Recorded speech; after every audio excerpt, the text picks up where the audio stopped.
Through this term, as we've looked at friendship in more depth, I'm sure that many of you have received a better vision of what God intends for us. This isn't a side issue or a cherry on the cake. True friendship is central because it reflects the very heart of God. We live in a world that's running headlong into the opposite direction, screaming at us to prioritize self-love. This self-love mantra is clearly failing. Our society is rampant with debilitating loneliness, isolation. It's overwhelmed by all the mental health struggles that come with that.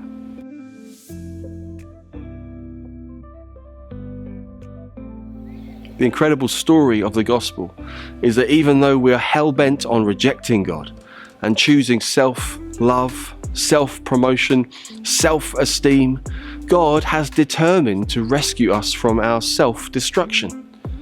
As the Apostle Paul said to the Romans in chapter 5, verse 8, God demonstrates his own love for us in this, that while we were still sinners, Christ died for us. Much of what ruins our friendships is fear, insecurity, constantly questioning, analysing and dissecting everything.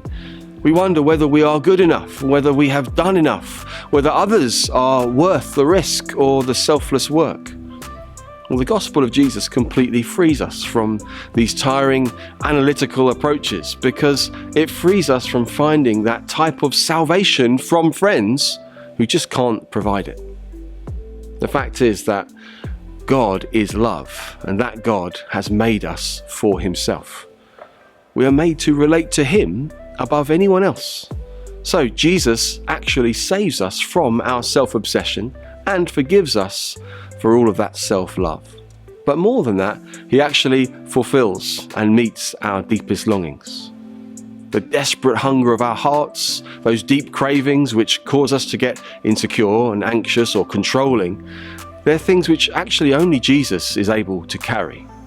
He is close, constant, candid and careful. He really is a true friend. And there lies a beautiful and glorious fruit of his friendship. He gets the very best out of us. Jesus' loving friendship releases us from insecurity and fear. It frees us from self-importance and control.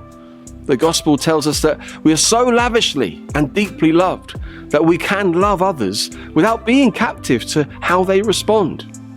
Psalm 23 famously portrays that intimate care of God for his people.